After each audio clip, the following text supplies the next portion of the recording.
Morning, good afternoon, good evening, Mr. Mayor. Hey, afternoon. How y'all doing? We'll get started in 1 minute. Good evening. Get started in 1 minute. Good evening. Good evening.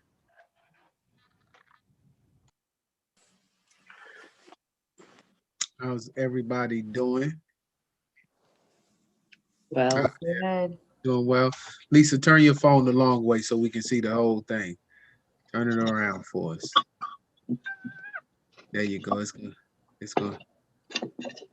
That way? Oh, wow. There it is. All right, thank you. We just took it up a whole nother level. That's what Sierra would call leveling up. Good evening, everyone. Hey, bottom of the evening. Bottom of the evening. All right, what we got? Well, hey, everybody. how you feeling? You all right? I'm better. Okay. All right. All right. You scared me. Yeah, the ice is nothing to be played with. Okay.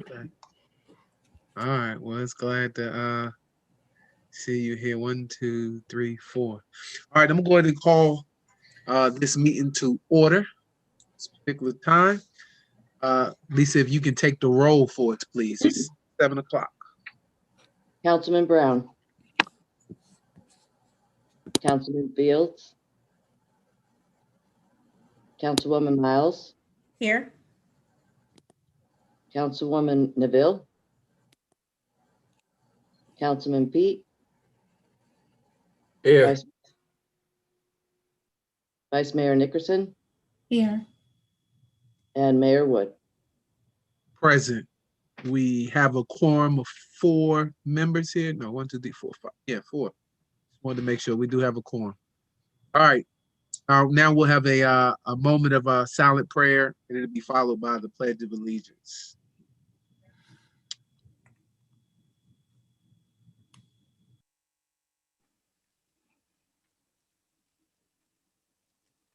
In Jesus' name. Amen. All right. I got the flag here. I pledge allegiance to the flag of the United States of America and to the republic for which it stands, one nation, under God, indivisible, with liberty and justice for all. All right, you may be seated if you're already seated. Next on the agenda is the adoption of the agenda. Town manager, is there any changes to the agenda? Yes, sir. Thank you, Mayor.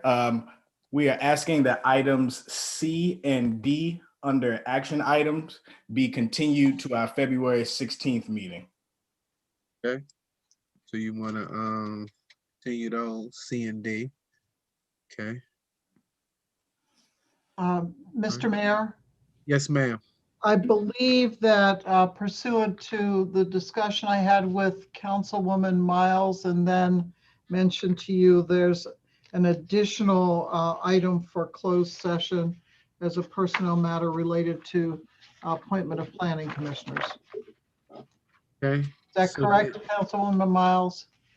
Are you making that Yes. motion? That okay. Yes, I'm not making the motion. I just wanted No, to no, know no. when we get to that point. All right. So then we're gonna have to move the resolution to make appointments to after the closed session. Yes, sir. Councilwoman Mouse. So we'll move A to after closed session then. All right, council, are there any other amendments to the agenda?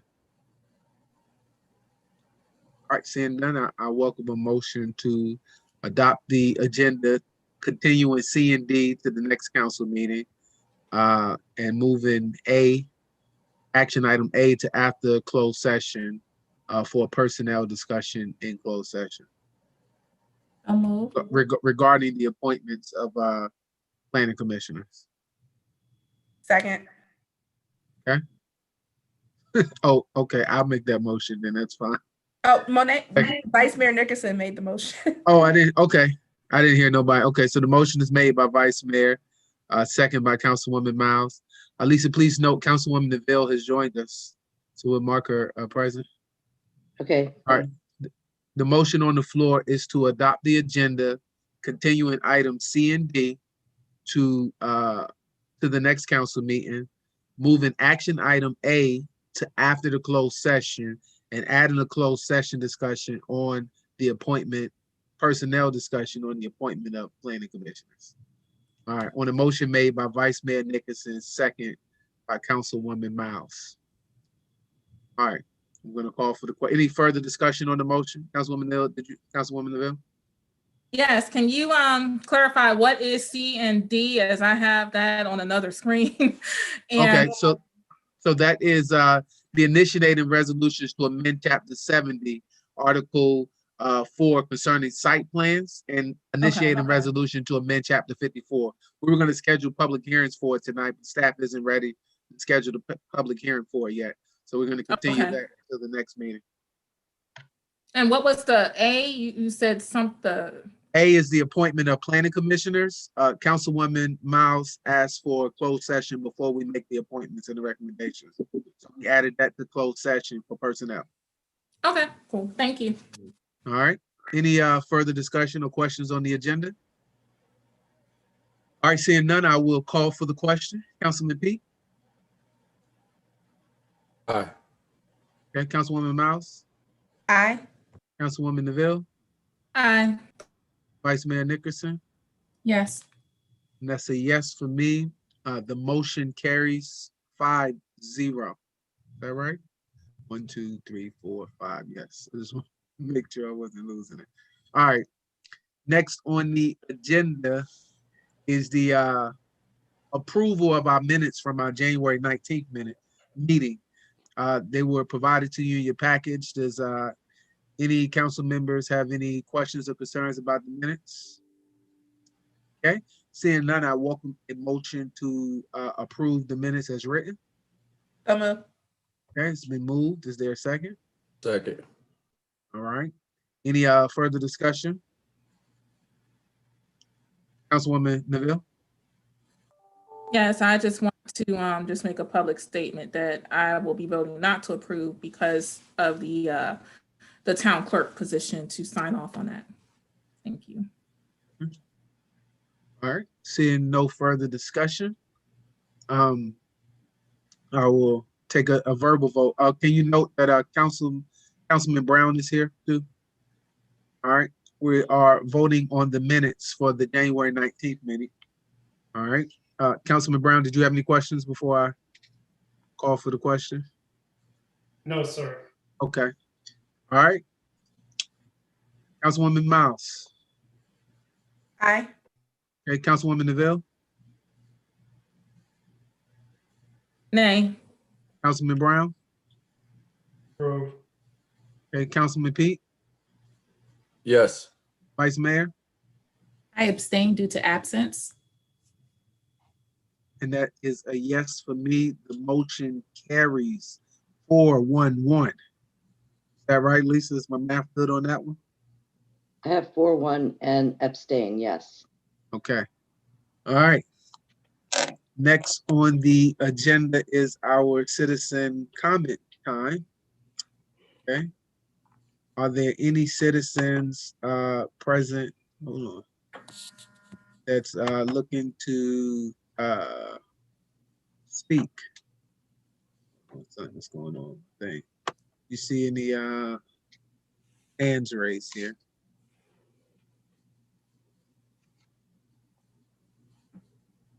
You've helped me out. Is any hands raised up? Yes, Ms. Lofton. Okay. Can you bring her in, please? I am unmuted. Okay.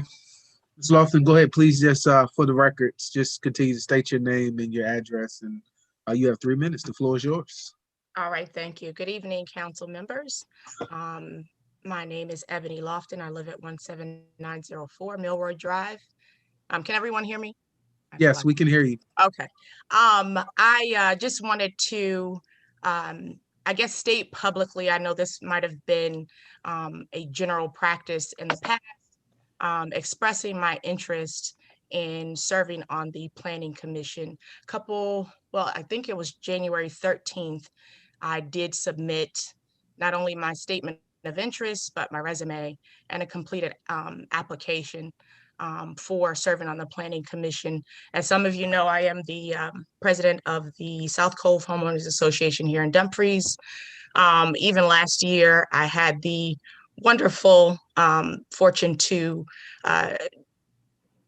put my hat in the ring as a write-in candidate for town council. And it was an absolute pleasure to meet a lot of the candidates and get to know some of the sitting council members. So it would be an absolute honor for me to be able to serve in that position.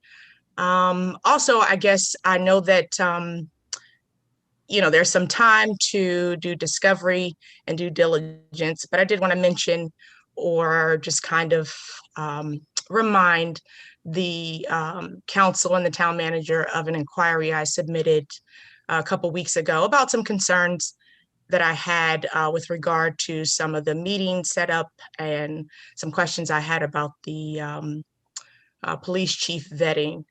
So I am looking forward to getting a response back. And again, just for Mr. Rogers' own edification and Mr. Pete, Councilman Pete, who'd expressed an interest, I had an opportunity to speak to the HOA's association legal counsel, who has reached out to both Verizon and Comcast to hopefully very soon get those utility boxes repaired. And then we've also continued to have concerns and issues with trash in our community. We've got people leaving them out too soon or too late, and we could really use the town's help on enforcing the trash ordinances. So thank you so much for your time. I truly appreciate everyone's service to our community, and God bless. Thank you. Did anyone else have their hands raised or available or wanted to speak that was in attending? Okay, seeing none, I will close down the citizen comment period. Next will be the mayor and council comments. All right. So Councilman Pete, do you have any comments you want to make tonight? Just want to say, to all the citizens out and about, and to everyone, be safe as we're moving out and about with this ice and everything. Also to bring the awareness of Black History Month, and to ask the citizens to, not just let it pass by us, but to, educate the children on some of the founders and some of the, the ancestors and the people of the past for Black History Month. There's a lot of knowledge to be shared during this time period. And I'm just asking that we utilize the time wisely to bring the awareness up of the Black History Month for all our citizens. And that's all. Thank you. Councilwoman DeVille. Thank you, Mayor. Happy Black History Month, everyone. I'd just like to use my time to raise awareness of, especially since it's on our agenda tonight, about boards and commissions. There were nearly 1,000 opportunities to serve on boards and commissions at the Commonwealth level, of which one seat I do have. And I implore citizens of the town to take a look at those opportunities and serve on a state level, as there are several, which is an understatement, opportunities to serve the Commonwealth of Virginia. And I also have to share a shameless plug, as I have worked with caring citizens across the Commonwealth, the DMV, and parts of North Carolina to make birthdays happen for children who are homeless and transient, or served in transient communities, service through homeless shelters, low-income families, so that they can have birthdays for 20 years. And last year, due to the pandemic, I called off the birthday bag drive. This time last year, we just didn't know what's going on. And when announcements were made, it was just, I didn't want people worrying about birthdays. However, there's nothing more precious than to have another year of life and to be among the land of the living and make sure our children who are in low income families or homeless get to celebrate their special days. So this year, hopefully on my page soon, I'll be sharing that there is a state proclamation and local proclamation for the birthday bag drive. And I ask anyone paying attention, anyone tuned in, to please contact me and learn how you too can make birthdays happen. And February 24th, which is an international holiday, by the way, will also be Birthday Bag Drive Day. Let's make birthdays happen. Make sure these kids feel special on their special days, as we all like to feel. Thank you. All right, Councilman Brown, any comments? No comment. Okay. Councilwoman Miles? Thank you, Mayor. Good evening, everyone. I would like to echo the sentiments of Councilman Pete and remind everyone to please be careful on the ice, both driving and walking. I think we are done for this week, but I do think we're in for another batch of ice and snow next week. So please be careful. Ask me how I know. Happy Black History Month to everyone. There won't be many in-person celebrations, but there are a wealth of opportunities for us to celebrate Black history virtually. The town will be having an event. Also, please look into Historic Dumfries. You can follow them on Facebook, also their website. There are a number of children activities that will be very informative, as well as the Smithsonian African American National Museum will be doing virtual events weekly to shine a light on Black history figures who don't get a lot of recognition throughout the years, or are very little known. So please take advantage of those opportunities.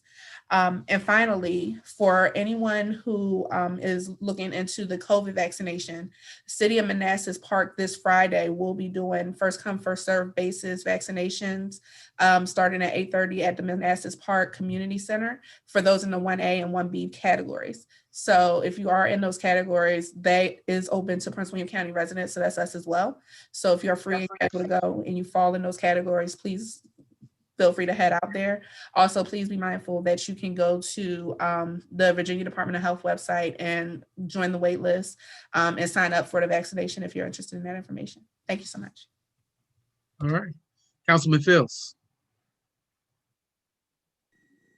Good evening, everyone, and sharing everyone else's sentiments for the evening and the month. Happy Black History Month. Also, piggybacking on Mr. Pete, let's be safe out there with the winter weather and everything. I think we did good. Our town staff did a great job. Our public works did a great job in making sure our streets got cleaned in a timely manner, along with VDOT. So our town was looking good not too long after the heaviest of the storm hit over the weekend. So a big shout out to our public works for making that happen. Also today, Groundhog's Day. So guess what? The little guy said that we're going to have 6 more weeks of bad weather. So stay tuned. So we're going to work diligently with our Public Works and VDOT, which is right here in our town, and we'll be doing great. Black History Month, like Ms. Miles said, that we don't have a lot of activities going on like we normally do, but we're in works with Little Union and our staff here and still putting together something. I believe I'll get a nod from Mr. Rogers that is going along pretty good, that we have some video presentations that should be listed on maybe our website or sister to that to help us out with getting the message out. Educate yourself. I see our police department is offering I guess I would call it a little on Black History Month in education, moment in that education. Let me get that right. Little known Black History fact or something like that every day. So if you look on the town police's website, we'll see something about a Black History icon that will be listed every day on our town police website. So I was happy to see that. Keep up the good work, guys. It looks good. And that's all I have. Have a great month. Thank you, sir. Vice Mayor. Some rearranging done here. And thank you. I don't have any comment at this time. Okay. First, just wanted to just say happy Black History. The theme, for those who are wondering what the theme is the Black family this year. Representation, identity, and diversity. You know, Black family is the foundation of our community, and so it's important that during this time that people just continue to just learn who their ancestors was, their grandparents, learn some of those historical stories. Yes, we're looking forward to a great presentation from our town staff on this important topic. Two, I wanted to talk about the vaccines that came up a couple of weeks ago. I think it was. I got to sit in on Dr. Corbett. I'm not going to say her first name. She was one of the creators of the vaccine. Actually, she's been working on vaccines since she was 20 years old. Got to hear her story, how she came up with the vaccine. I think that's an important topic for people to go out and really to educate and do your own homework on the vaccine. This wasn't a new vaccine that they just created and it just came up out of the woodwork. Some of the things that I learned from it was something they had been working on for a while, and it's a derivative actually from the SARS vaccine that they started. They took that SARS vaccine and they started working on that probably November, December 2019. They knew about certain strands of COVID-19 and they began to test it in the animals that they were approved to test it in, I think the rats and the monkeys. And from there, after they had certain amount of data on how it affected in March, they started those human trials. And from those human trials, we got to where we're at now. And the vaccine is been approved at such record rate and record timing to be able to be distributed for the public. And I know I posted that educational link on my page. Some people were offended, thought I was pushing the vaccine, but all I'm doing is giving you education and giving you option. There is a large number of people in the African American community who are dying from it at higher rates and contracting it at higher rates. And so I just want, especially this month, put that information out. Do your own homework on the vaccine and find out, because I'm not telling you to get the vaccine, but I'm telling you to learn about it and find out what it is for yourself. And you have to make that decision on your own. I will be putting out, I think on the 9th, Tuesday the 9th, I don't have the date in front of me. I'll post it on my page, but I will provide myself available to do town hall with the various HOAs and different organizations and give you an opportunity to have an open dialogue with me and to be able to just share any concerns or feelings. Just give me an opportunity to just listen and hear and figure out what I can do to help you in whatever way I can. So I'll make myself available and I will put that out there. Valentine's Day is coming up, fellas. I just wanted to remind y'all, think about that so that you don't forget. Oh, and I can't forget on the 12th, which is a few days, I'll be celebrating my 21st anniversary. So I need to just go ahead and say happy anniversary now, just in case I won't forget. So 21 years, happy anniversary, love you dearly.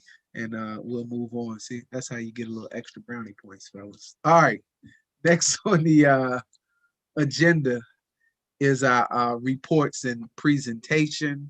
Our first presentation is on our FY20 Comprehensive Annual Financial Report, also known as our CAFR. And this is a firm counsel that we hire. They've been doing our audits for a number of years now. They've been coming in, and so I know this year has probably been unique for them, as it's probably the first year you're not dealing with our old clerk that you've been used to dealing with, Miss Retta, and you've been with Kimberly, and so interested to hear about some of the changes and what you got. And it looks like we actually just got your report, so I'm hoping you're going to spend some time to tell us. I didn't have any time. I don't think none of us had any time to review what you had. So please take your time. The floor is yours, Mr. Andrew. Okay, unplug your mic and then plug it back up, or you might have to reset because you sound like Mickey, Mousc, Mickey Mouse. No, Mike, you might have to take over. He might have to go out of it and come back in. It's your microphone you got hooked up. I had that problem one time in my MBTA meeting. Yeah, that's the first I've encountered that. I'm actually going to share my screen with everyone if that's okay. Can you guys hear me? I can hear you clearly. Okay, all right. We got to get Andrew's mic. He might have to type his comments in, Mike. Can everyone see this PowerPoint?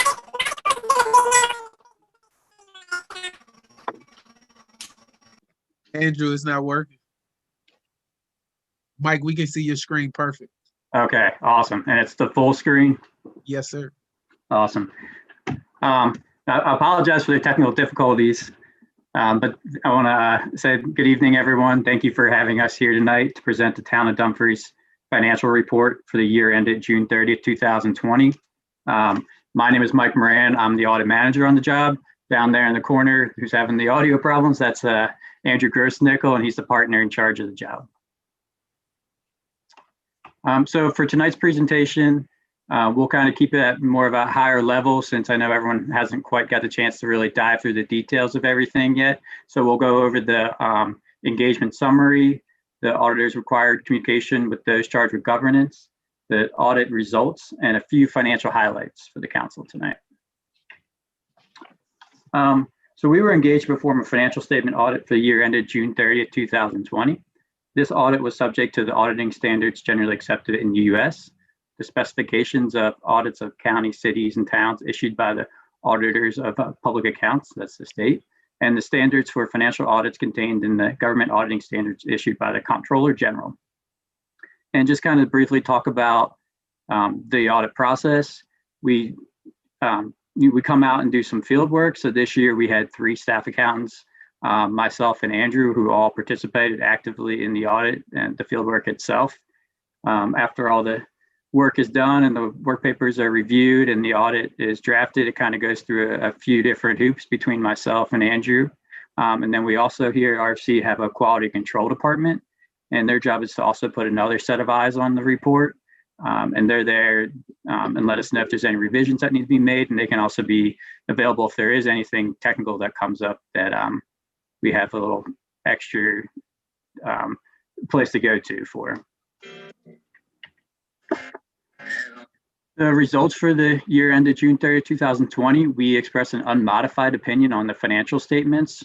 That's the numbers themselves, and that's a good opinion. That's a good, clean opinion, and that's exactly what the council is looking for.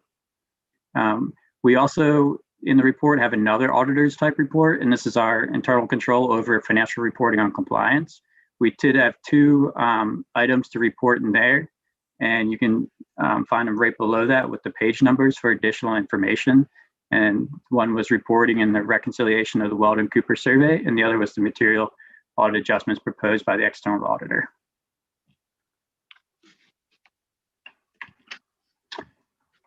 There's a few communication items that we provide to the board.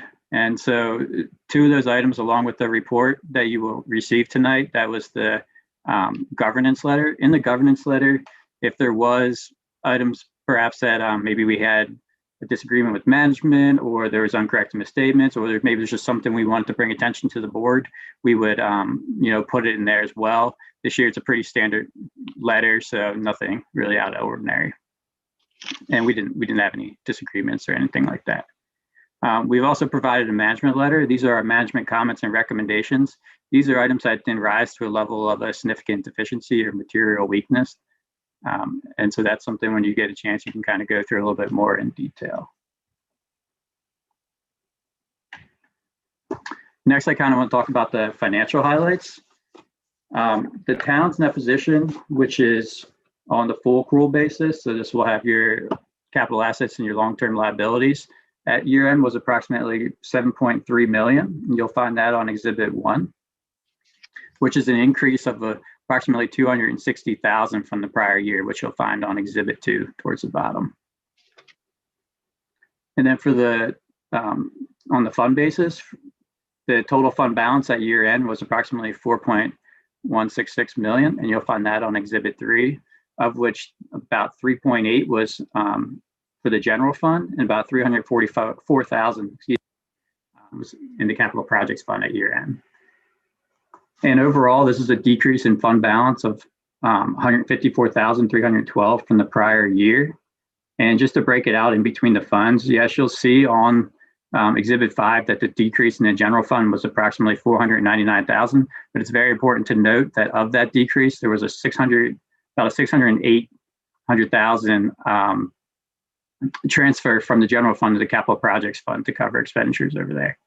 So keep that in mind when you do see that decrease in general fund balance right there.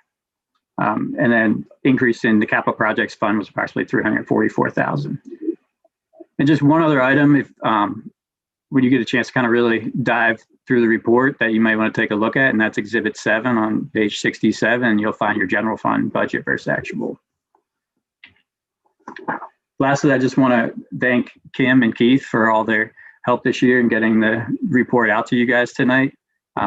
These audits take a lot of work and time to really get it through to completion. That being said, I'm happy to answer any questions the board may have. And if you end up having some questions later, you're more than welcome to reach out to us and we can answer those questions at that time. So the so this report is dated February the 1st. So just for the record, this was just completed. Yes. It was just finalized tonight. Oh, just final. Okay. So we just okay, because in the past we know that we've usually done this by January. And so management had asked us to make sure it was ready for the presentation tonight. So in order to do that, we had to really push it to get it ready as of, basically up till today. So there's audio working. You're working, Andy. Okay, so yeah, there was there was delay in the audit overall this year because of the change in staff, as you alluded to, with Retta departing and Kim coming on. That caused some additional delays in completing the audit process itself. Typically, we have the field work done by the end of November. This year, we had to circle back late December, early January for some things that were not quite ready for us. Between the change in staff and then, town staff having to deal with different COVID-related issues throughout the year, it kind of all trickled down into a delay in the audit process. But as Mike alluded to, we understand that this is kind of information we just wanted to, we're asked to have a presentation tonight and kind of present the information to you. But as you have a chance to dig deeper into the financial reports and other byproducts of the audit process, if you have any questions, be happy to answer those. And if you even wanted us to, come back at a later date to another meeting after you had a chance to dig in, we'd be glad to do that as well. So, that's really, we serve at the pleasure of the council as far as, we're always available for any additional follow-up. And we do understand that you haven't had much time with this information. Management just asked that we, go ahead and get a presentation to give the results, the opinions, and those kind of things, and get that in front of you this evening. Yeah, and okay, and for the new council that come on, I just want to let them know this is for the period July 1st through June 30th. And so you had 6 months of Retta as the treasurer, and then 6 months of Kimberly as the treasurer. So there was a a turnover in the staff and probably a turnover in the way the processes was done as well. Is that right? Did the process change a little bit? Yeah, Comment. I can comment on that. Some of the procedures have changed since I took the position. Okay. Yeah, it's never easy when there's a transition in one of those very integral spots of the financial reporting. So even when you get a chance to kind of go through some of the management comments and recommendations, we kind of try to tailor some of them to that. So in case this situation does arise, or something unfortunate maybe even happen to Kim, you guys would have something kind of in place to kind of transition smoother in the future. One of the I guess the issue or the questions I brought up the last time you were before me is I know we talked about your presentation, the general fund and the reserve. Do we have now at this point a capital improvement budget? so that was a change that was made in the 2020 CAFR, starting in 2020 financial year. The town did start utilizing a separate fund in the accounting system for capital projects. And so we do have more of the capital projects activity captured separately from the general fund. And as Mike alluded to, that was, sort of to kick off the capital projects fund. There was around $600,000 transferred from the general fund that represented funds that town staff had kind of calculated as what was residual town monies that were to be used for the local portions of capital projects. And so that was transferred over, and then moving forward on a lot of the capital projects, they flowed through there. So that was something we've been talking with you about for several years. Yep. And that was a change that was implemented. So now moving forward, really all capital projects should be budgeted there. If they're offset by partially or fully by grants, then the revenue, the corresponding revenue should be budgeted there. And if there is some town funds to be used additionally from what's in the fund, then that would be budgeted as a transfer over to the capital projects fund moving forward. And so that's where you want to, kind of, and additionally, if you had a large project that was going to be bond funded, debt funded, your proceeds from your debt obligation could go in there, and then you could better track how much you had outstanding of unspent bond proceeds. Good. Council, did y'all have any questions? I don't want to hog the floor here before I ask the rest of mine. Did anybody else have any questions? Councilwoman DeVille? Floor is yours. Mayor, I just want to reiterate some of what you said. I'm really disappointed. We have a very intelligent council here, but we cannot have an intelligent conversation about the findings of this audit, having received an email at 6:59 for a council meeting that starts at 7 o'clock. So I think that was Mr. Moran who stated he would come back and give a more thorough, I would like a thorough presentation so we can actually have engagement and a fruitful dialogue and discussion about your audit findings. But right now, I will speak for myself, there's no way these documents, and you referenced the page 60 something, there's no way we can have this conversation with an email and information that was sent at 6:59 tonight with the council meeting that starts at 7 o'clock. And, for the council, my comments are just, we just went over a document and there was a lot of conversation about the timely fashion of submitting items to an agenda. And this is not an action item. I'm fully aware of that. But here we are, an item was on an agenda and we got the documents at 6:59. I'm not okay with that. And also, while I have the floor, I would like to make sure that these documents, in the spirit of transparency and due diligence for our citizens, that this is posted on the town website in a space where everyone can easily access and see, because it's difficult to navigate our website, but everyone should have the opportunity to see and peruse these documents should they so choose to do so. And I would love for you all to come back to a council meeting so we can actually have time to read, review, analyze, speak with Ms. Goodwin about our questions with the audit. And in addition, I just want to add, this is kind of a sidebar, but it also applies to the conversation that during that conversation about that document, we're supposed to have, according to the town code, a schedule of receipts and expenditures report each month, although I ask for it quarterly. But I would like to have this information so we can engage in conversation. Otherwise, we're sitting here pretty, we all cute, and documents are shared, but we really can't honestly engage in conversation because no one had the opportunity to read it when it was submitted at 6:59 or sent to, I got it in my email, it shows 6:59 on my phone. That's all I have to say. Yeah, We're better like friends. I said, Thank we're you. absolutely happy to come back at a future date once you've had a chance to review the documents in detail. So we've just been doing as we've been asked by town staff.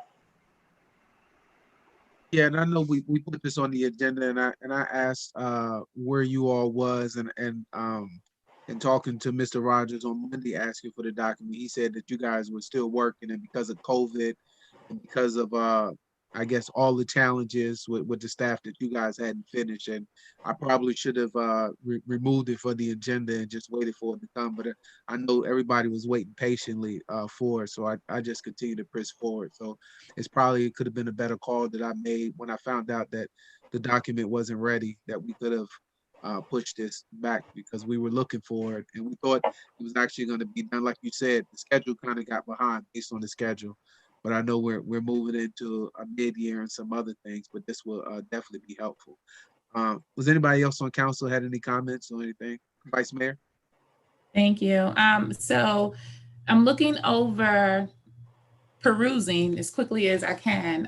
And what caught my eye is the management letter that RFC provided, where they've listed out an overall synopsis of what they found. So I'm not sure if this is the time for us to discuss their findings. If it is, I'd like to point out that they made several recommendations regarding the internal structure control, in which they listed out segregation of duties, formalizing the end of accruals processes and journal entries, and cross-training employees for depth in the processes, and also something with regard to maintaining the town's building financial activity, which is currently being maintained by the building property management. So I think it's important that we hone in on what they are suggesting here, especially when it comes to the segregation of duties.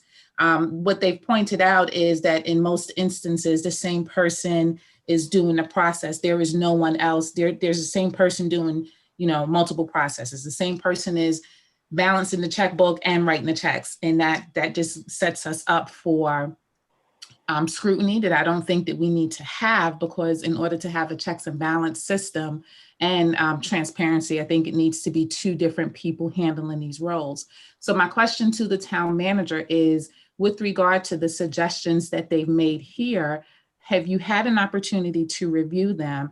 And if you have you already started thinking about what we're going to do to mitigate these suggestions? Because I would actually like to see all of their suggestions put into place. Thank you So- for that. I'm sorry, Mayor. Yeah, so I was going to say that's been a concern on I think the past audits, because we had one person for the main time, but for every check there is 2 signatures that goes on every check that actually goes out. And I will let Mr. Rogers tell you what the plan is for segregation of duties, because there is a plan in place. That is one of the topics I think that we've been talking about heavily. So you can go ahead and share what you got in works. Yeah, thank you, Mayor, and thank you, Vice Mayor, for that question. So we have reviewed the comments that our audit team has made, and we concur.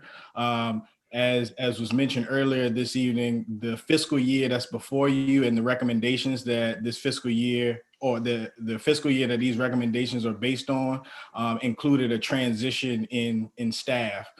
So really, as we'll get into a little later, once we transition into the next presentation, you'll see that everything that we've been doing since I've been on board has been moving towards best practices and sound fiscal management. So part of the recommendations are because of the way things have been done previously. And so we are already moving forward in the direction for many of those recommendations. So perhaps maybe at the next quarterly financial presentation, we can provide an update on where we are with each of those recommendations. But many of them are already underway and in progress. And Councilwoman Neville, if I may, or I'm sorry, Vice Mayor. Yeah, I wasn't done yet. If you would please give me a moment. Thank you. Mr. Rogers, what I was going to say is with regard to the plan that you have in place when it comes to the segregation of duties, specifically, does your plan include hiring someone to split these duties with? Or I would like to know what the plan is. I mean, even if you don't plan on having it in place until the next quarterly update, are we looking at hiring someone to split these duties? What are we talking about here? So I think the best way to address that tonight is to say that we have multiple staff that are involved in our financial processes. With Ms. Goodwin being on board since January, to have a process in place where it meets scrutiny for our audit is not there, and we wouldn't expect that to be fully in place for the audit of the previous fiscal year. So I can't say in the future that we won't need to hire additional staff to make sure that the processes meet muster. But as of right now, there are multiple people involved in our financial processes and we will continue to get better. And as I was saying before, I'm happy to provide maybe a more detailed update at the next quarterly financial presentation to let you all know. And also coming in April, we'll be reviewing the FY22 budget. So if there's any suggestions that have a financial impact that our auditors have made, we will present those to the council at that time as well. Okay, thank you. Mr. Grosnico, the floor is yours. Yeah, I'm sorry. I was just going to mention that what a lot of localities will do is while the financial statement findings, the ones that Mike referenced related to adjustments and Weldon Cooper survey, they have a management response. They're required to have a management response with the comment in the report.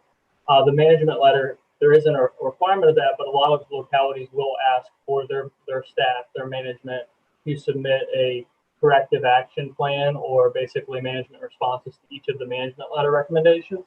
So that is one thing that potentially council would be reasonable to ask of staff to help alleviate those concerns or at least have a feel for what the plan was in place by management, is to say, hey, could you by the certain time please just provide us with a bullet point response to each of the to Farmer Cox's recommendations.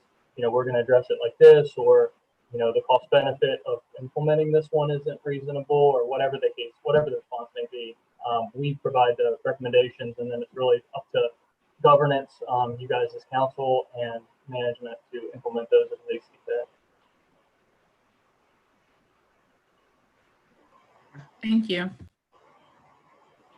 I would like to make a comment if I may. Since I took over this position, I have had to do some implementation, move from a manual process to more electronic. So that is still in place, and that is continued to be one of my goals, to make sure that all the financials are in place more electronically and move away from the manual process that was done before. Councilman Brown, I know you've been waiting. So just a couple of questions. The previous audit for the 2019, did we have any material weaknesses in that audit, and was there corrective action reports that went out? And did we find any repeat discrepancies on this audit in comparison to the last audit? Yes, sir. There was an issue in as far as the report findings, material weaknesses, material noncompliance. There was a weakness related to the Weldon Cooper survey in the 2019 audit as well. So that was a recurring finding that we had. Yes, sir. Is this the same firm that did this 2019 audit? Yes. And did we get a corrective action for that previous 2019 audit? There was a management response to our comment, but that response obviously was not, didn't address the issue, or the implementation of that response didn't address the issue. So we had to report that item again. So the corrective action did not resolve the material weakness. Correct. If I may, to add some clarity for the management response. So in the 19 audit, the staff did not submit the Weldon Cooper survey at all, which is the listing of the capital projects. And so the response at that time was that it was a failure by the specific staff member responsible for submitting that report. The corrective action was to make sure that staff, that was an isolated incident and that staff submit the report. In 2019, the report was submitted. However, there were issues with the accuracy of the data that was provided. And the issue with the accuracy of the data is because it's all related to the capital projects. And there has been a history of poor historical record keeping, specifically for the capital projects, which resulted in this the FY20 report being submitted, albeit submitted with some inaccuracies. So thank you for that, Mr. Rogers. So, Ms. Mayor, would it be possible for the council to review the corrective actions before they are submitted back? Yeah, we can bring that back up, and then as we schedule another time in the future for our auditors to come back as well. Okay, that's all I have. Okay, Councilman Fields.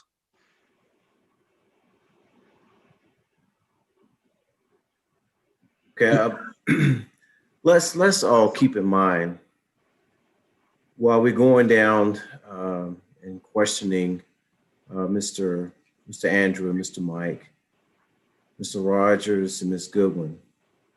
Let's keep in mind that the systems that we had in place prior to Mr. Rogers' arrival and prior to Ms. Goodwin's arrival were a bit old, a bit outdated.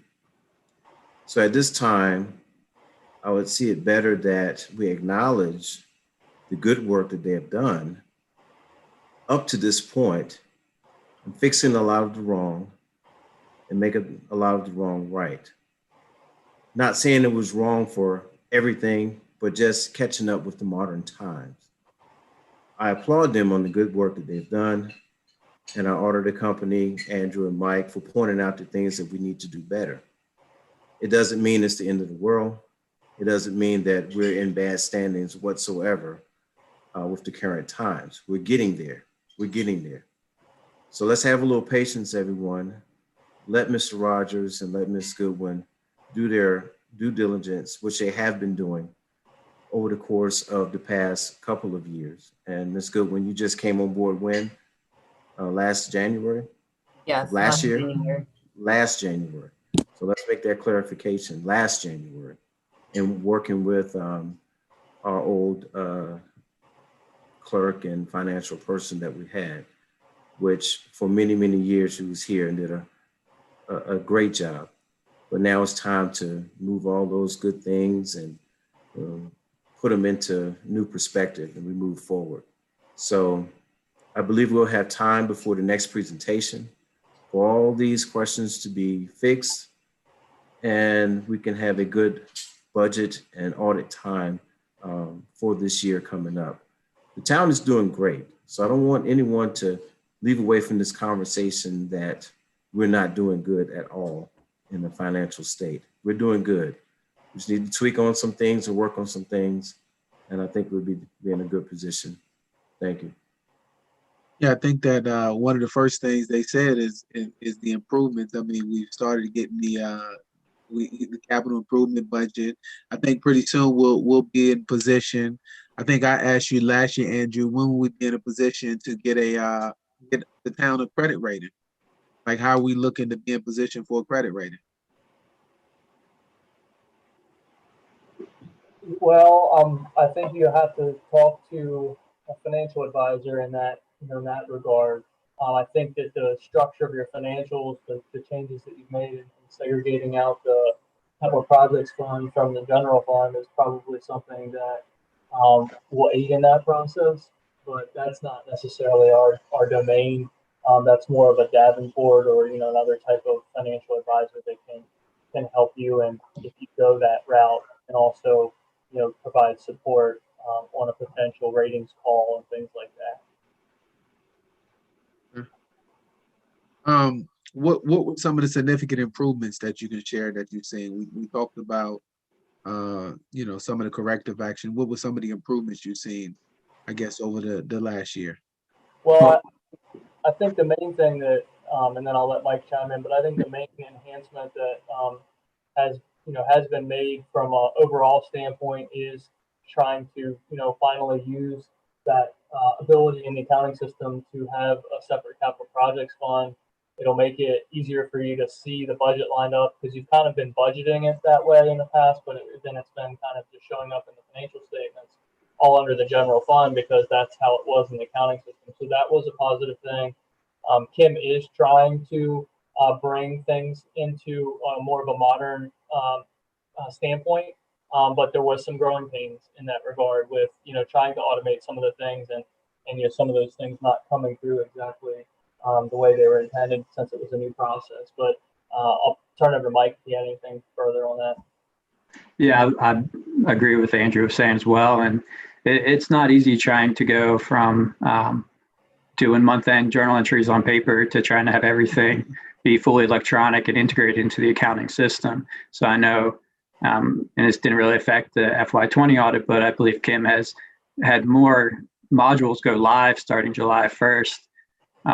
That should help with, making sure that information in the future is more accurate and timely in the future as well. I guess, Council, at this time, do you have any other questions? And we'll try to come back and reschedule something. Councilwoman DeVille? Yes, I was just going to make a statement. It sounds like you were going in that direction, Mayor, just in moving forward, because I would like to have a healthy, fruitful conversation, but I just can't.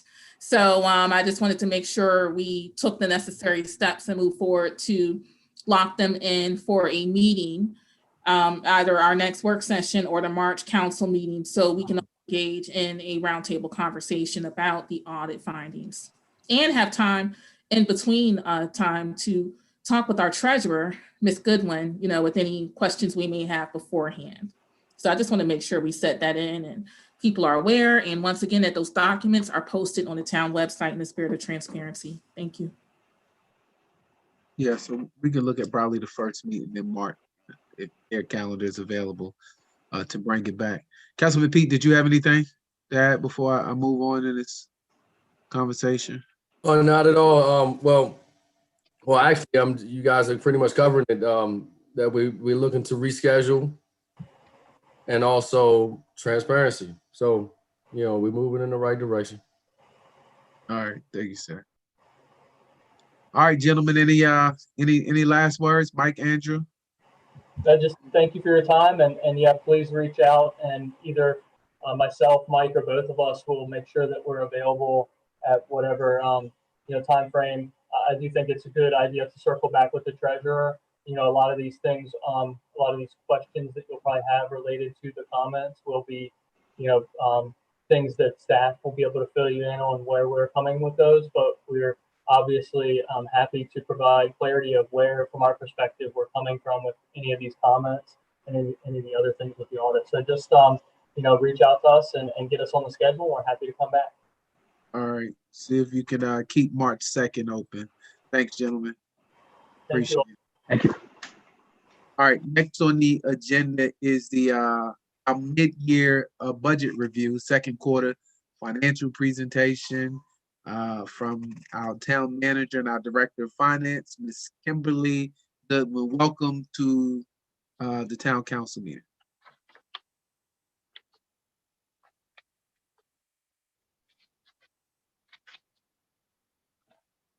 And the floor is now yours.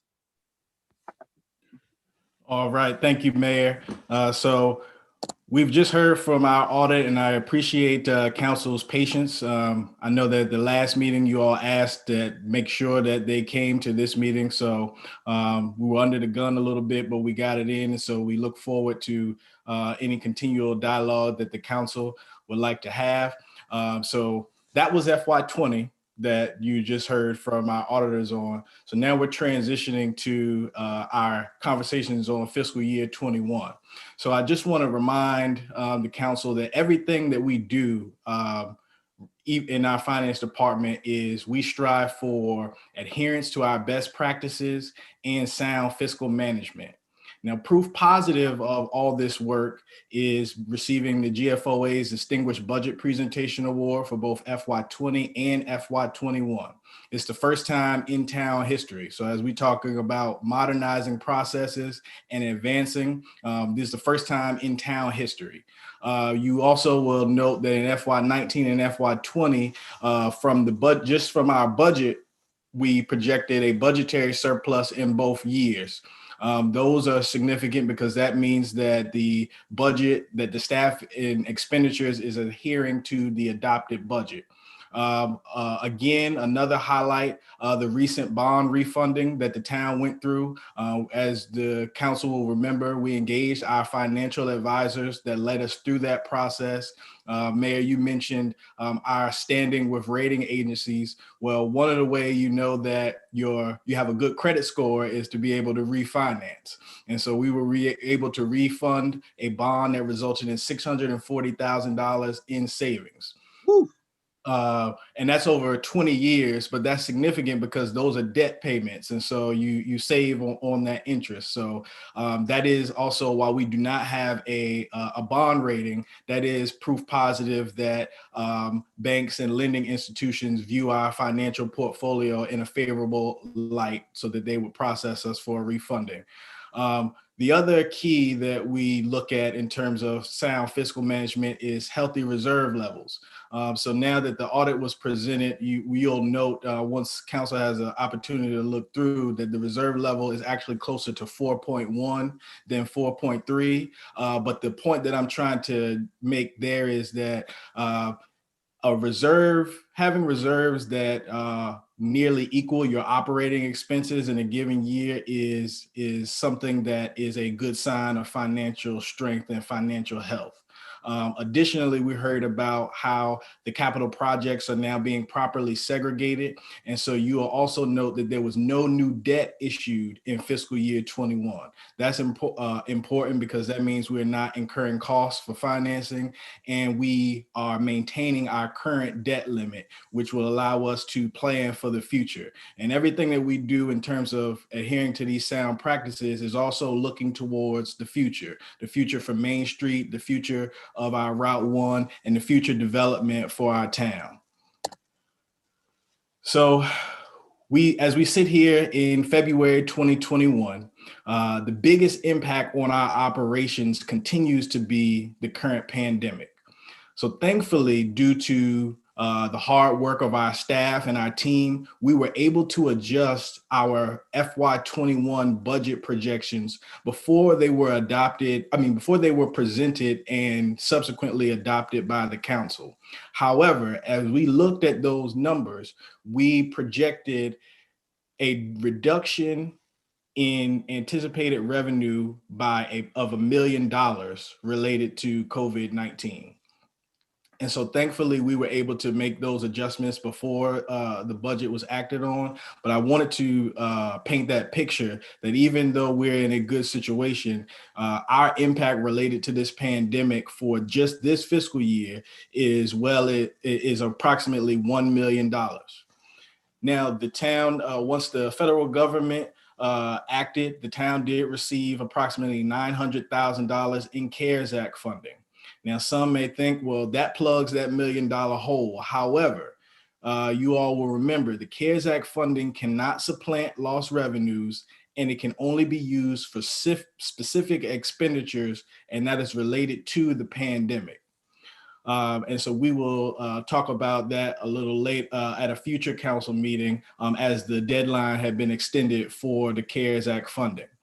And so while the vaccine has provided hope, we remain in a local emergency with an uncertain culmination date. So to answer the question, when will this be over and when will we be in the clear? That remains uncertain. And so while we have a solid financial position, the long-term impacts of this pandemic remain to be seen.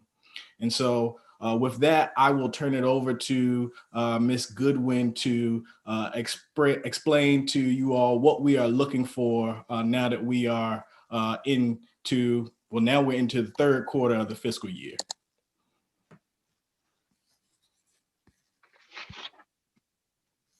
I think you're on mute.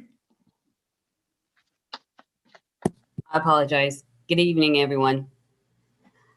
For the mid-year budget, we are on par for the budget versus actuals for the revenue and expenditures.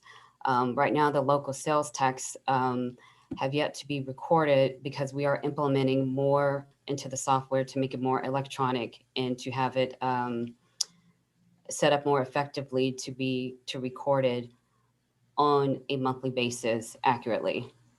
So as we're implementing that, there is a little bit of a delay for it to record now, but once we do the mid-year budget or year end, that will be reflected in the next reporting. The expenditures, we are on par with the expenditures. Everything looks like it's going in the right direction for expenditures, and especially for the CARES Act money. We are on par of making good for the year end for expenditures.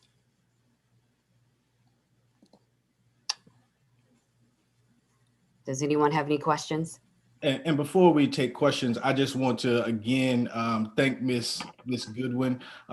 It takes a lot of work to transition from doing things one way for 40 years and bringing us into 2021 where we can use our financial software to its fullest extent and to be able to just keep up with the day-to-day operations to ensure that, number one, our employees get paid, our bills get paid, and all of the routine tasks that come along with that process. So I just wanted to make sure that I took this opportunity to thank Ms. Goodwin for all her hard work.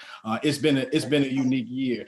You heard earlier that she started in January, and sure enough, less than 30 working days on the job, we were in a pandemic and we had no idea that was coming. So these are truly unique circumstances. And so I just want to thank her again for all her hard work during this time. I want to thank you all for having me. Thank you. Yeah, we definitely noticed the changes. I remember as soon as she started, Councilman Fields called me and he liked the fact that he was getting this electronic stubs and getting it in on a timely basis. So, started to eliminate that paper. So we definitely have seen some significant changes. So thank you for that work you implement. I give the council a chance to ask any questions about your mid-year budget presentation, and I'll go afterwards. So I'll just I'll go around. Councilman Pete, you have any questions?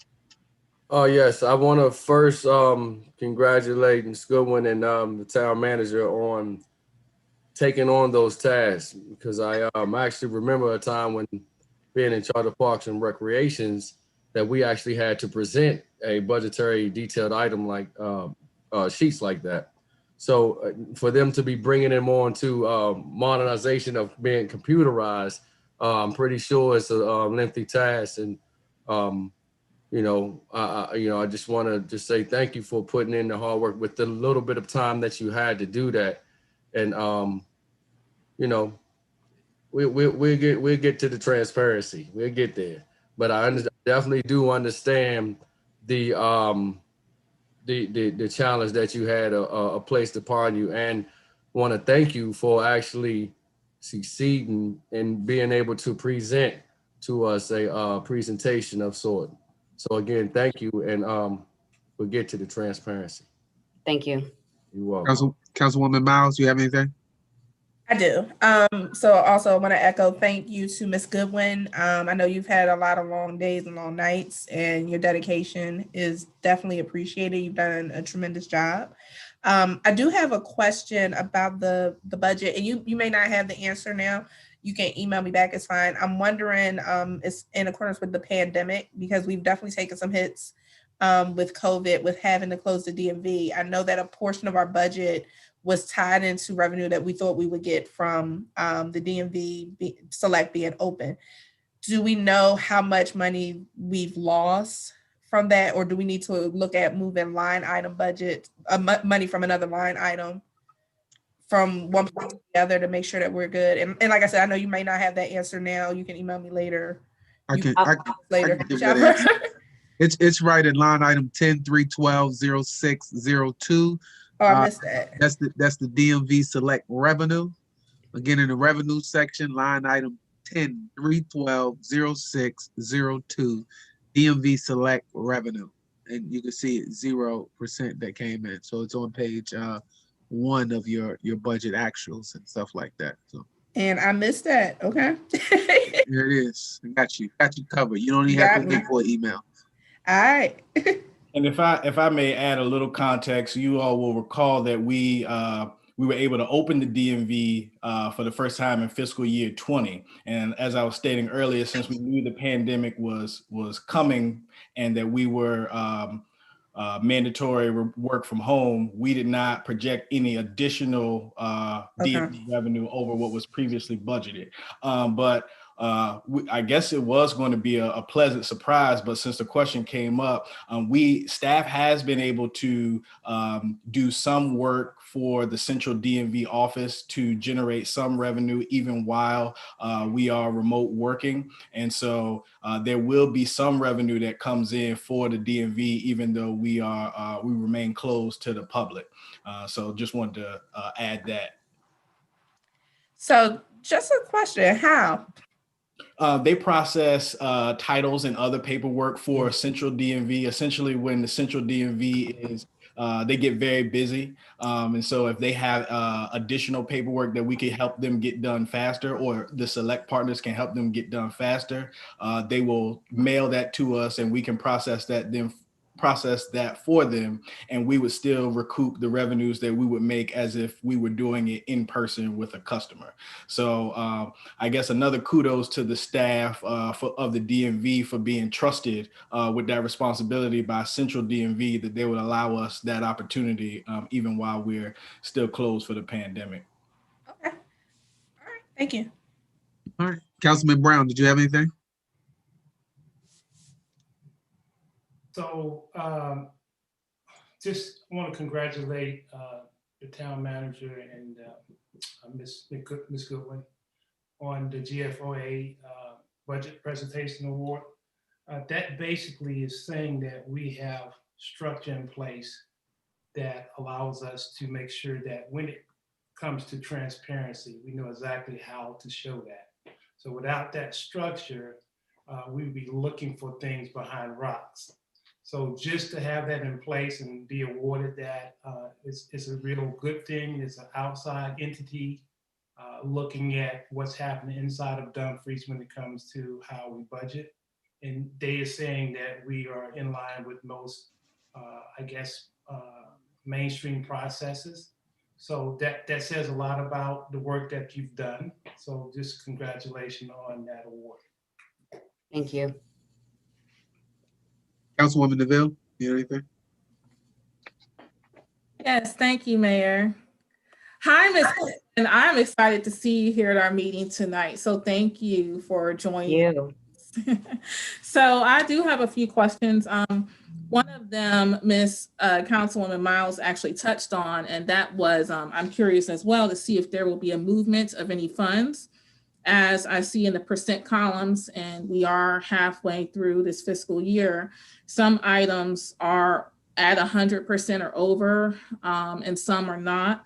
So I'm wondering, I understand some things, there may be funding for certain projects that may not start until like March or something like that, but will there be a movement of any funds to, balance anything at this time tonight? Are you talking about for revenue, or are you talking about for expenditures, and which movement? Well, I'm seeing it's quite a few. So if you're not prepared to talk about that right now, we can definitely talk sometime this week. but I'm just going over the budget in general, just wondering if any money was going to be moved at this time tonight. When you say movement, there will be some movement because again, there's a lot of implementations that are going on within the system, and you will see movement by the end of this month. Okay. And will you send us will you point those out in your next month's report? Okay. Yes. And also I had mentioned that schedule of receipts and expenditures. I'm going to reiterate that as well, because it would be nice to see that for transparency for the citizens of the town. And that is in the town code. So also last year with the budget, I remember making 2 recommendations that were approved for this budget we are in right now. And one was the $1,000 donation to the Friends of the Dumfries Slave Cemetery. Has that been sent yet? It has not. Yeah, I don't think it has. When will that be sent to the Friends of the Dumfries Slave Cemetery? We will process that by next week. If you would like, I would like to touch base with you before we disperse that payment. Okay. Because I believe we're talking about over a year ago, but I believe I sent the link to their site and you can make a donation online. Yes, yes, ma'am. I just want to make sure that the intent behind that appropriation is met based on what is provided. So I just want to touch base with you before we disperse those funds. Okay, and just to make sure, can you clarify what you're saying? Because I'm not sure the intent, but it's what I'm not sure what we're talking about right now. If you want to make a general donation and there's no specific purpose behind it, then we can send the $1,000 check. But I want to make sure that the intent of the money, it's allocated for that purpose, and we can specify that with the. Yeah, I think it was just to donate $1,000 towards the Friends of the Dumfries Slave Cemetery. It was voted on and approved with the budget. And they had needed funding for tools because they are constantly, and I've worked with them going back over 10 years ago, cleaning the slave cemetery. They have plans to do things like put a gate up, put signage up, eventually put a bench up. So what was approved and voted on for this budget was to donate $1,000 to the Friends of the Dumfries Slave Cemetery. Okay, we will process. Sure we get this taken care of in Black History Month. We'll note that it's for tools and equipment for our financial records. So we'll disperse that. And we may want to, or you may want to, or Ms. Goodwin, go back to that meeting because, you know, to make sure of what we're doing since this was already voted on and approved. Yeah, yes, ma'am. It's in the budget. You can see the line item. So we'll make the disbursement. Yes, so I think that that donation just needs to be made for that $1,000. So also, I had mentioned, and it was voted on and approved, the $2,500 for edible vegetation to be planted in Garrison Park. So I do understand from last time I looked at this budget, that line item was not touched yet. So I know we're coming up on planting season. Is there a plan to spend that $2,500 in March to get the planted taken care of? And is there a list of, or when it happens, can the Public Works Department or whomever provide us a list of the types of vegetation that is planted in Garrison Park? And it let me know if there is any help needed with Friends of the Prince William County gardeners, you know. There are resources I'm happy to share with that edible vegetation. So no one truly goes hungry in the town of Dumfries. There will be edible vegetation in Garrison Park. Is there a plan of when the planting will take place? Yes, ma'am. This spring, this growing season. And so we'll have Public Works provide detailed information on what's being planted once it's taken care of this growing season. And the Master Gardener is a wonderful, wonderful resource. So also we were supposed to receive a list by the end of the year 2020 of the businesses that received the CARES funding. And that is public information. And we were told the town would send it in an email. Are we going to receive the list? You know, this might be a Ms. Goodwin, the treasurer question, but a list of whom received it, or does the council have to contact the county to find out where our CARES funding went? So the council appropriated the money, so we have the list, we will send it to council. The list is not published because I felt in the best interest and sensitivity with people expressing hardship. Those are the recipients of the grants. If council would like us to publish it, we absolutely can. It is public information, but I'm happy to send that to council. At the next meeting, we will have a action item before we move it to the CARES Act funding. So you will have a complete list of all of the previous uses of the CARES Act funding, including the list of the businesses that received the Dumfries CARES Act funding grant. And I want to be very clear with what you just said. Just for anyone paying attention, tuning in tonight, what I'm talking about is the list for businesses that applied for CARES funding. This is not about individuals. As an advocate for homeless, I would never talk about people who ask for money, but that may be understanding of what was just stated. So this is a list of businesses that is public. When people in the county, businesses in the county or anywhere else receive CARES funding, this is a list. So what was discussed was that the council would have a list of the 10 businesses that received CARES Act funding from the town. So should you care to publish it, that's on you. I just wanted to see the list of the 10 businesses. Now, if you put it on the website or whatever, that's not exactly what was discussed in the past. However, I have one other question because I saw something on social media and I have to ask because it stood out to me. Is there funding, is there a particular line item we should look at in the budget that covers items involving community policing, such as purchasing pizza, any of these fun, wonderful activities that our police department is doing? Because some professions, such as in education, it's almost as if society expects us, or what makes you a good educator is spending money out of your pocket when you don't get paid well anyway as teachers on your students. And I want to make sure that is covered in our budget. And if it's not, I want to make sure we take an assessment of how much it is to provide pizzas and other wonderful things that our police department has been doing under the leadership of the interim chief, Gallion, so we can make sure it's covered in the budget that we put forward for the upcoming fiscal year. So is it already in the budget? And if so, which line item is it? And if it's not, could you please take an assessment with the police department and see if there's additional funding needed to support their wonderful community policing efforts? I can't speak to every event or comment related to social media. However, I can say that the operating budget for the police department does cover their activities. If any additional funding was needed, we always bring that to council in real time. So we don't wait for a designated time to bring matters related to the budget to the council. That's my commitment, because I feel like that's the best way to handle those type of issues, so there are no surprises. I can also say that our police department, we have a large philanthropic community, and so a lot of times people seek to donate to us or to the community through the police department.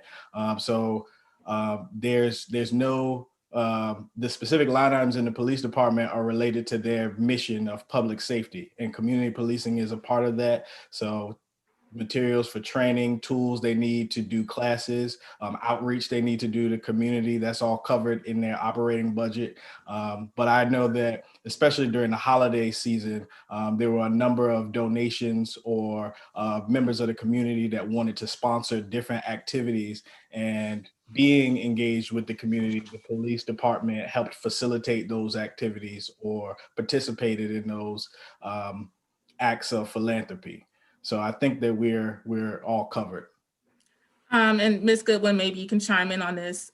The way the budget is set up, or is the police department, is it set up where they can use this funding to purchase food items for the community policing projects? We do have line items for them to utilize. Well, I And this just is wanna- why I just wanna it's make also sure. important that we have that schedule of receipts and expenditures report. But I want to be abundantly clear because I know all too well what philanthropy is. And I'm very aware of people donating, especially during the holiday times, to support those efforts. What I am speaking to is a specific statement about money being spent, personal funds for pizzas. And what I'm saying is, I would like to make sure they have everything they need in our budget, especially if it's not there now for the budget we're about to move on. So I would like an assessment to take place of how much money they need to do things such as buy pizzas and have pizzas on the corners for kids. I mean, these are wonderful programs, but I don't want to hear that any of our officers, even if they choose to or chosen to in the past, we need to stop that. Give them the money they need in their budget to do what they need to do, especially when it's successful, unless the council decides they don't want them doing that anymore. So in the event of taking money out of their own personal pockets to feed people, we need to make sure if that's what they're doing, if we all like it, let's make sure it's reflected and supported in our budget. We're a municipality, we can do that. This is not about people donating as they do during the holidays. So I want to make it abundantly clear what I am saying and what I did not say. I was unaware of employees. It's fine, Ms. Goodwin. We will do the assessment. Okay, What was the last part of what you said? I said we would do the assessment. right. Thank you. Thank you, Ms. Goodwin. You're welcome. Mayor, I'm done. Thank you. Councilman Fields.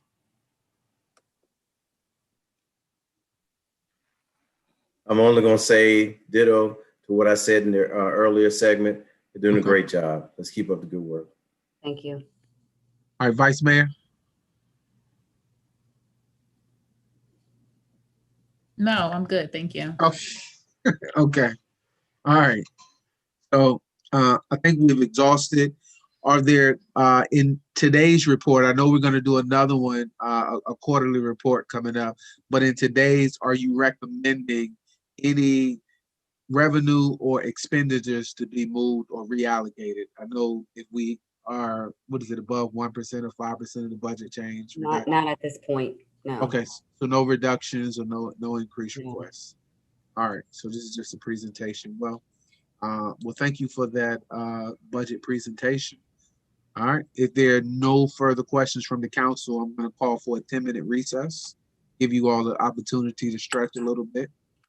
And because we've been sitting down in the spirit of being a healthy, eating, active living community, I have 8:27, so we'll come back at 8:37. That gives you a time to go to the bathroom, get something to drink, and come back. Thank you, everyone, for having me. Thanks, Kim. Thank you, Ms. Goodwin. Thank you, Ms. Goodwin. Thank you, Kim.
All right.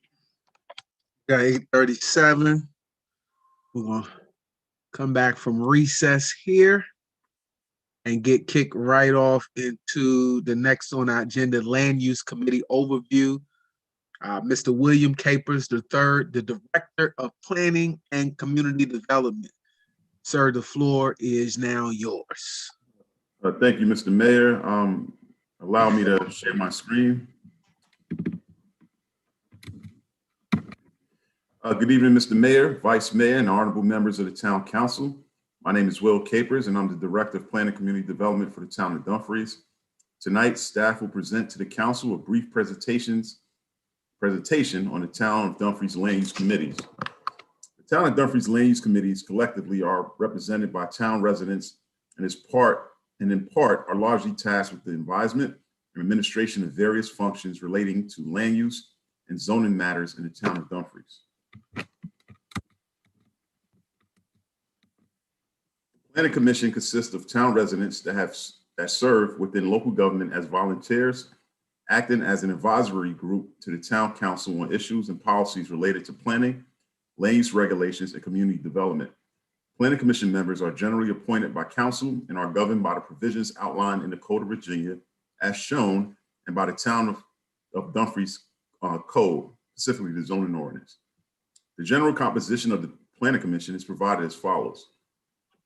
The Planning Commission generally presides over land use applications, comprehensive plan and amendments, and the Town of Dumfries Capital Improvement Plan. The general actions outcome for the PC is advising the Town Council regarding the sustainable, thoughtful development of the town. The PC is responsible for assisting with the preparation of the comprehensive plan and the capital improvement plan for the town, both collectively adopted by the council. The Planning Commission shall consist of not less than 5 members, but no more than 15. Please note that the PC bylaws stipulate that there may not be an even number of members at any given time. Lastly, the PC meets on the first Monday following the regular meeting of Town Council. All meetings are open to the public and begin at 7 p.m. The Architectural Review Board, or ARB, consists of town residents that serve within local government as volunteers. They oversee and administer certain town ordinances concerning the physical changes in the historic overlay district. And the ARB also advise and assist the Town Council in efforts to preserve and protect historic, architectural, and archaeological resources and places in the town. To carry out these purposes, the ARB has the duties and powers as stated in Chapter 70, Article 8 of the Town Zoning Code and Dumfries Architectural Review Board Design Guidelines. The general composition of the ARB is provided as follows. The ARB generally presides over cases requiring a certificate of appropriateness. Certificate of appropriateness is an approval statement signed by the Architectural Review Board which certifies the appropriateness of a particular request for the construction, alteration, reconstruction, repair, restoration, moving, relocation, demolition, or raising of all or part of any building within the historic overlay district. In regards to the ARB actions and outcome, the ARB is responsible for overseeing the development and improvements within the historic district of the town. Approvals are administered by the issuance of a certificate of appropriateness. The ARB consists of 5-member board, which consists of 3 residents, 1 business member, and 1 at-large member with expertise and duties of the ARB. Please note that the 1 at-large member can be a citizen that lives outside of the town limits. The town manager also has the authority to appoint a non-voting advisor to the ARB. Lastly, the ARB meets on the 2nd Tuesday of each month. Meetings begin at 6 p.m. and are open to the public. Lastly, the Board of Zoning Appeals, or BZA, is just a little different from the other land use committees in the sense that the BZA is enacted through the authority by the Code of Virginia, where the BZA are town residents that are nominated by the Town Council but are appointed by the Circuit Court of the county. The BZA acts as a quasi-judicial body where they serve as a fact-finding authority with the role of hearing and deciding on variances and administrative appeals. The general composition of the BZA is as follows. The BZA generally presides over applications for variance and appeals.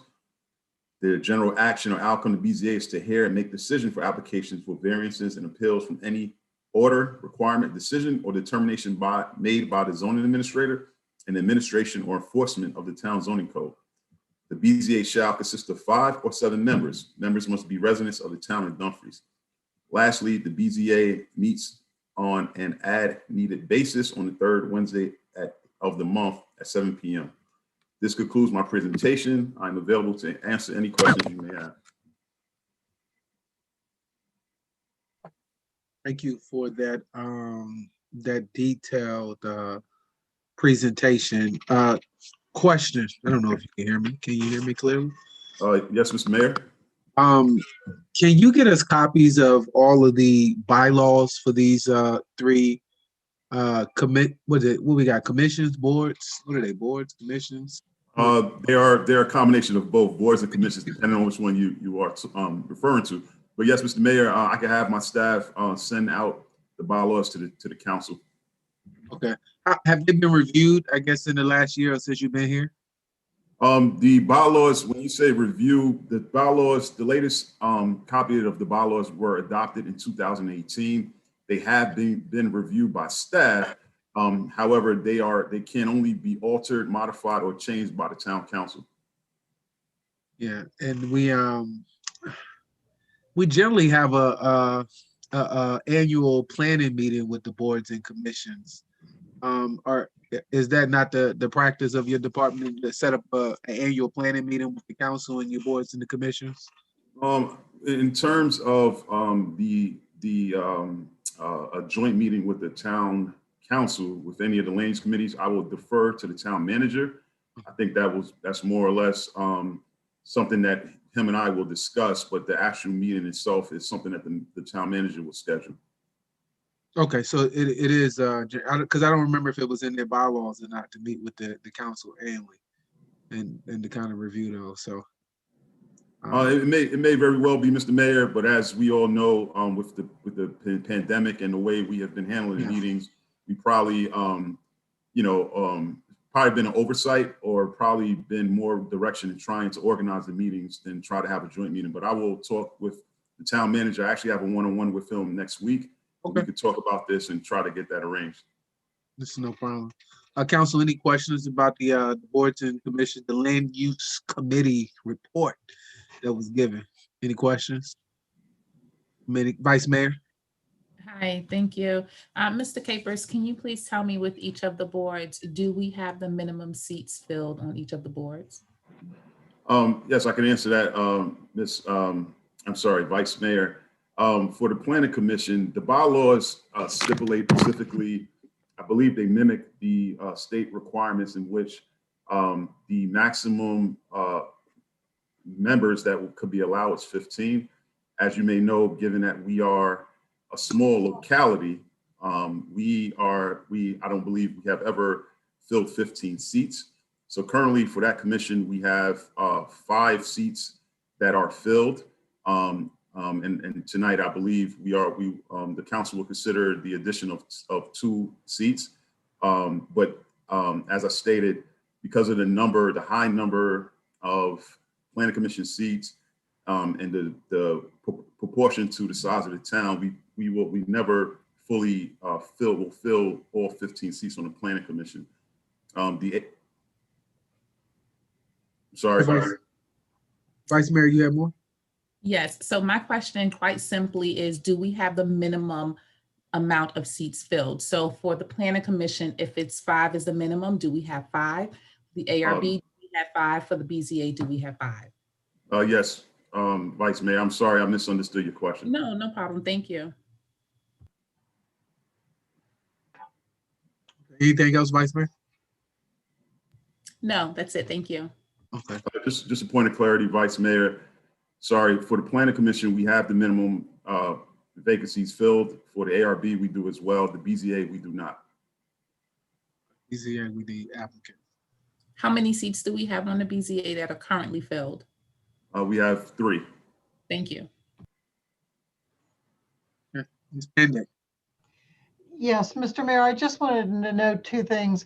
One, it is a little unusual for only the planning commission bylaws to talk about the number of planning commissioners. And as I understand it, though, the town council approved those bylaws. So 2 years. the town council, in fact, has adopted that. Secondly, it is highly unusual in my experience to have 15 planning commissioners. So it is more likely to have the same number of planning commissioners as there are members of the governing body. Thank you, Ms. Bennett. All right, was there any other questions on this presentation from members of council? Okay. All right, seeing none. Mr. Capers, did you have anything, any final words before we move on? No, Mr. Mayor, thank you. All right, thank you for your presentation. All right, next on the agenda are action items. We moved, again, action items A to after the closed session. C and D have been continued, so the only one we'll talk about now is letter B, a resolution to appoint, or do we, Councilwoman Miles, did you want to talk about C and close, B, or just the, Yeah, all of the appointments. okay, so then we'll go into closed session and then we'll come back and make the appointments there. So if you will, then Councilwoman Miles, read Ms. Panda, can you read us into the closed session of motion? Yes, sir, I will. Yes, sir. There's one matter of consultation with legal counsel regarding a specific legal matter requiring the provision of legal advice by such counsel. That is the appointment and supervision of the position of town clerk. And that is pursuant to Virginia Code Section 2.2-3711A8. And then two matters of personnel. They would be regarding the appointment of planning commissioners and the appointment of architectural review board members. That's pursuant to 2.2-3711A1 of the state code. Okay. Is there a motion? So moved. Okay. Second. It's been moved and second. Any discussion on the motions? Okay, seeing none. All in favor, just say aye. Aye. Okay, any nays? Okay, seeing none, the motion, is Mr. Pete on? I probably need a verbal. Mr. Mayor, I hate to be. Okay, I gotta take a verbal. Okay, I gotta gotta. take a verbal. All right, Thanks, I'll go around. Thank you. All right, Councilman Fields. Aye. Okay, Councilman Brown. All right, Councilman Pete. Approve. Councilwoman Miles. Aye. Councilwoman DeVille. Aye. Vice Mayor. Yes. And that's a yes for me.